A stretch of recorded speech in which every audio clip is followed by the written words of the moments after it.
The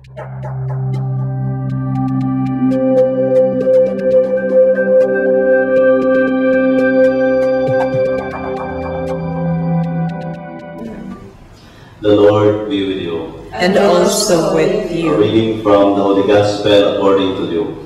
Glory to you, Lord.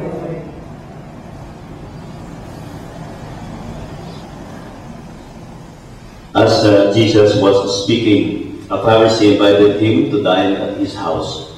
He entered and reclined at table. Seeing this, the Pharisee was surprised that he had not first performed the ablutions prescribed before eating. The Lord said to him, "You Pharisees, you cleanse the outside of cup and dish, but within you are filled with rapaciousness. Fools, did not he who made the outside make the inside too? But if you give what you have as alms, all will be wiped clean for you." My dear friends, the Gospel of the Lord. Praise to you, Lord Jesus. There was a woman who was invited to sing in a party, and after she sang, she proudly announced that she was paid more than $500,000 for singing. And one from the crowd rose and approached her and said, "I want you to meet my brother because he is a lawyer. Babawiin natin yung binayad mo doon sa nagturo sa iyo sa kumanta because you are actually out of tune sa iyong pagkanta." Sometimes we can be out of tune. No? Jesus in our gospel for today lambasted the host pa because he was invited to dine to the house of Pharisees.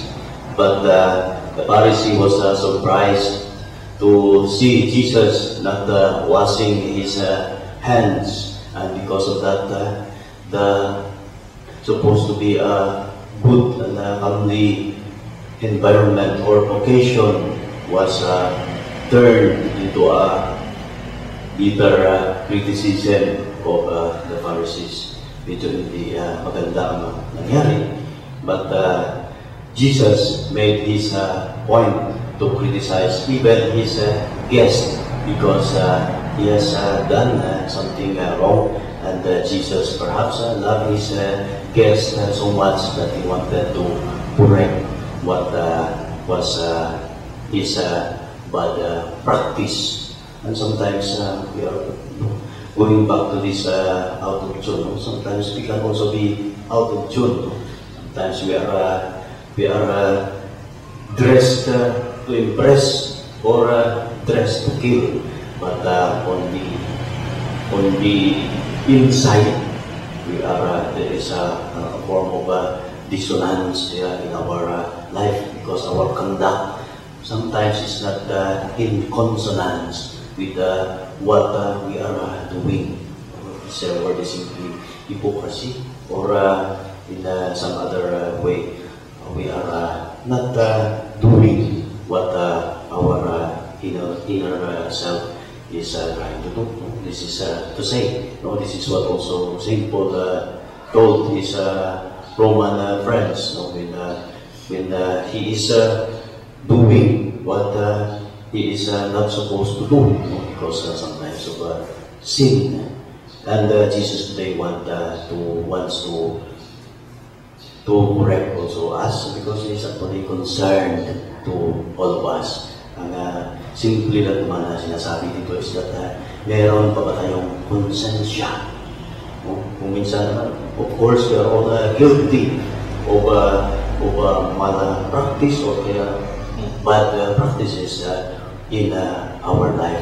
But the best way for us to have consonance between what is happening inside and what is happening on the outside is that we have to pay attention to our conscience. Kung sometimes ang ating konsensya nagkaroon ng kalyo o kaya hindi natin sinusunod ang ating konsensya because we are prone to sin. So in this scripture passage, we are reminded again of the love of Jesus in our life. That is looking back into our conscience so that we can be enlightened to do what is right before God and before men. So that hindi lamang tayo magiging beautiful from the inside but also from the outside appearance. Marami pang mga issue ito but we can only focus on the conscience and the exhortation of Jesus in today's gospel, so that we will all be beautiful before the eyes of God and before the eyes of men. May God bless us all.